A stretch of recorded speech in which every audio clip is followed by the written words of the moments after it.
On August 15th, 1977, a radio telescope in Ohio detected something that made a young astronomer grab his red pen and scribble one word in the margins of the computer printout. Wow. That signal, 72 seconds of inexplicable radio waves from the direction of Sagittarius, has never been detected again. It remains one of the most tantalizing mysteries in the search for extraterrestrial intelligence. But here's what most people don't know. The wow signal isn't alone. Our telescopes have picked up dozens of unexplained cosmic transmissions, fast radio bursts that shouldn't exist, mysterious pulses that repeat with eerie precision, signals that seem to carry structure, pattern, intelligence. Today, we're diving deep into the most compelling evidence that we might not be alone in this universe. And some of what you're about to hear will genuinely make you question everything you thought you knew about our place in the cosmos. Let's go back to that summer night in 1977. Jerry Eman was volunteering at Ohio State University's Big Ear radio telescope, reviewing computer printouts of signal data. The Big Ear was scanning the sky for unusual radio transmissions as part of SETI, the search for extraterrestrial intelligence. Most nights brought nothing but cosmic background noise. But on this particular evening, as Eamon's eyes scanned the rows of numbers and letters representing signal intensity, he suddenly froze. The sequence read 6EQUJ5. In the alphanumeric system the Big Ear used, this represented signal strength. And that U in the middle? That meant the signal was 30 times stronger than the background noise, the maximum intensity the system could measure. Eamon circled it in red pen and wrote "Wow" in the margin. The name stuck. Here's what made the wow signal so extraordinary. It lasted exactly 72 seconds, precisely the time it should take for a stationary cosmic source to pass through the telescope's field of view as Earth rotates. It came from a narrow frequency band around 1420 megahertz, which happens to be the frequency that hydrogen, the most abundant element in the universe, naturally emits. Any civilization capable of radio astronomy would know this frequency. It's like a cosmic calling card, and that frequency band is internationally protected for scientific research.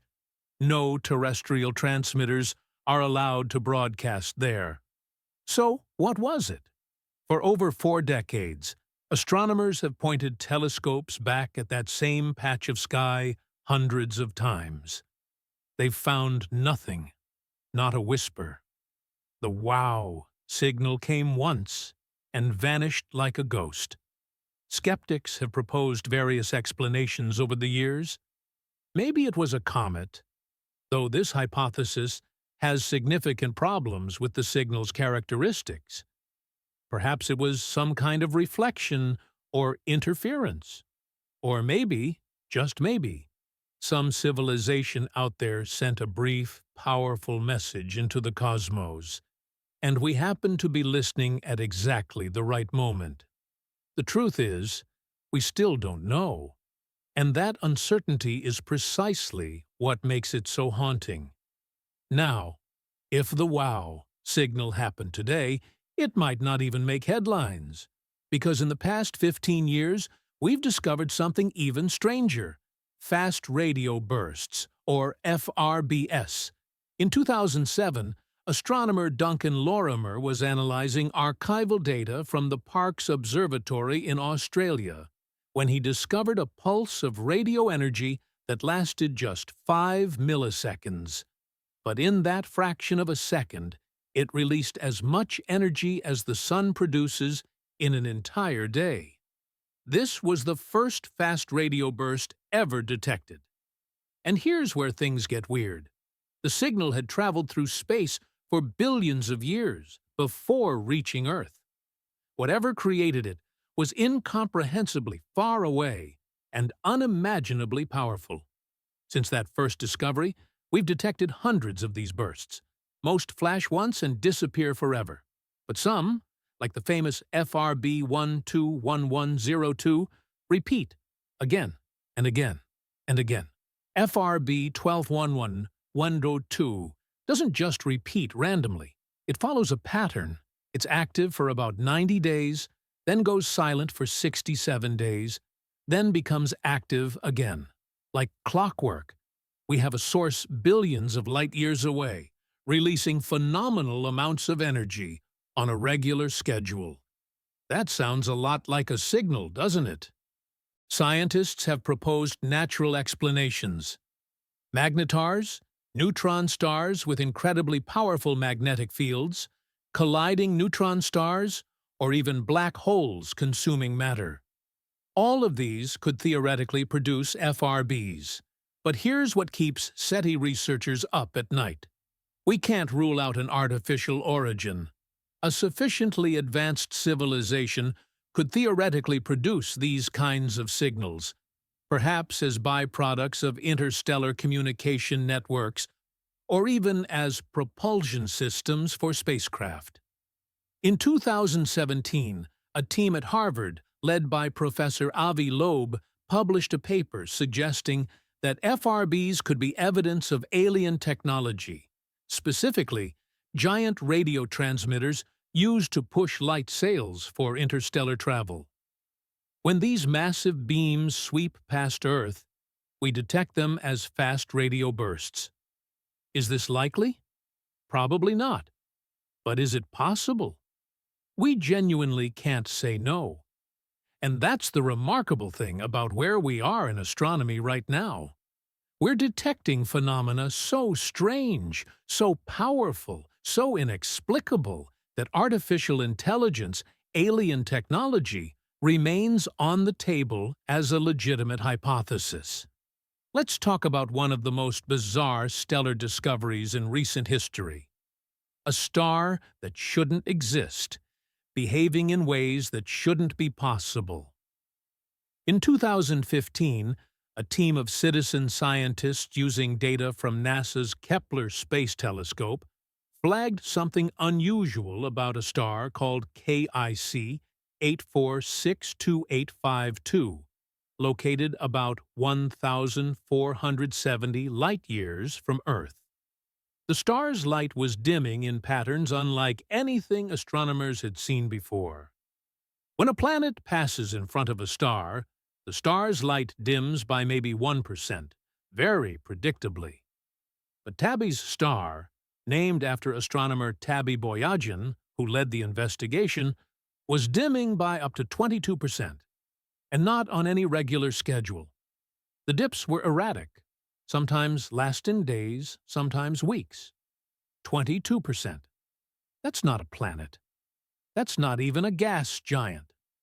To block that much light, you'd need something absolutely massive and oddly shaped. Scientists scrambled for explanations. A swarm of comets? Possible, but unlikely given the irregular patterns.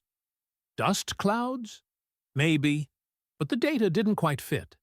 Instrumental error?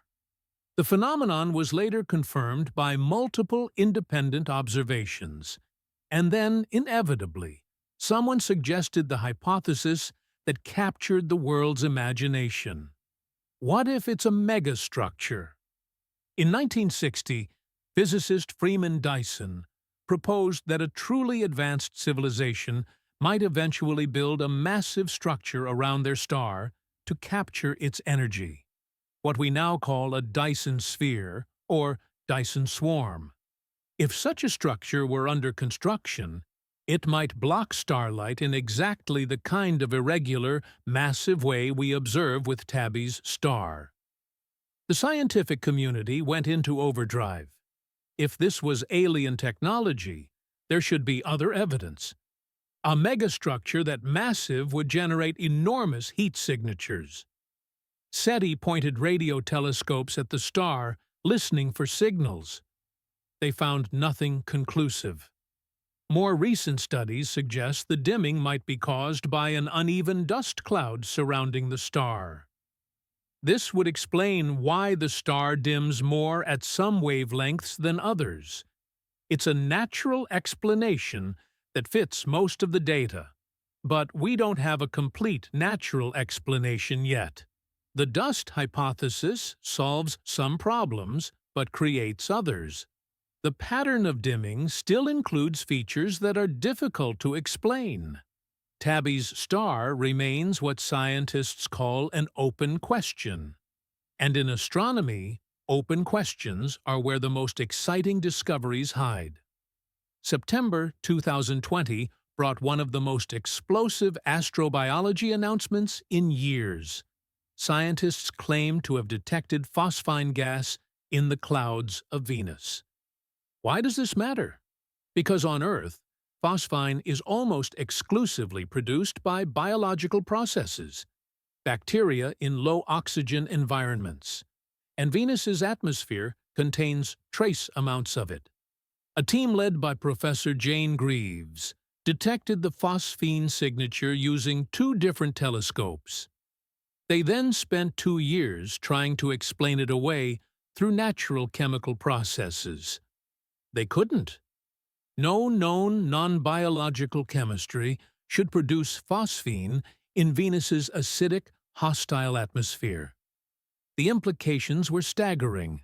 Life might exist right now in the clouds of our nearest planetary neighbor.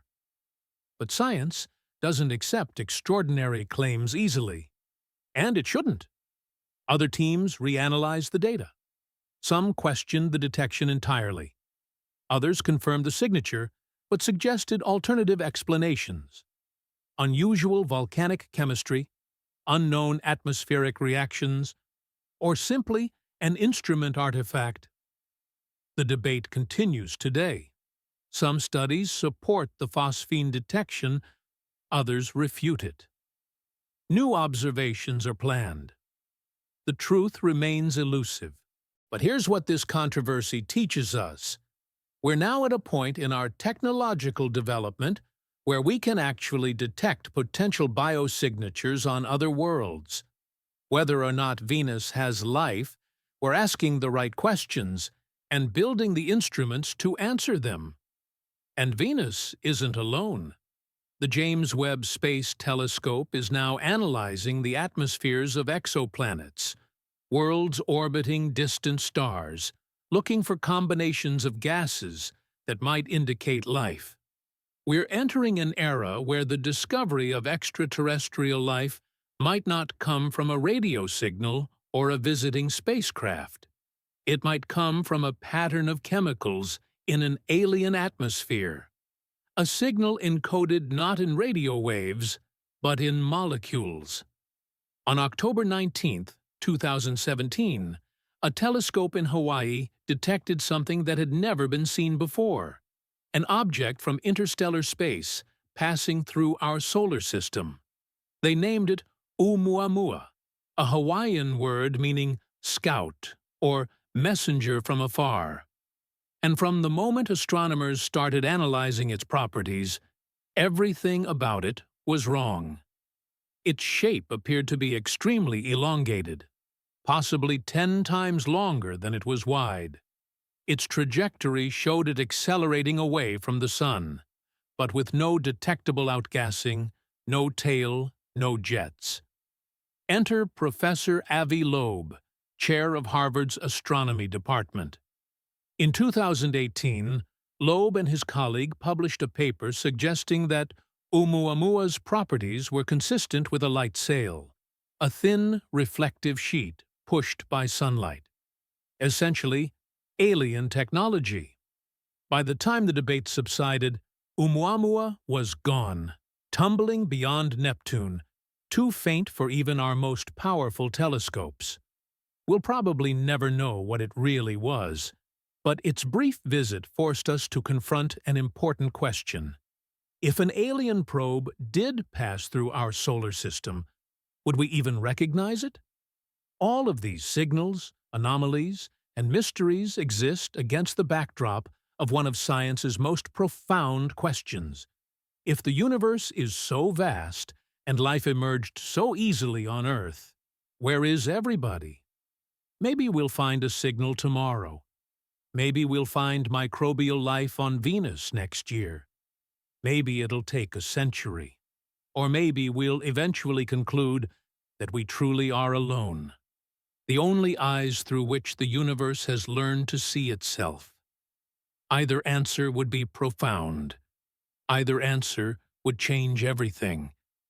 But until we know for certain, we keep searching. We keep listening.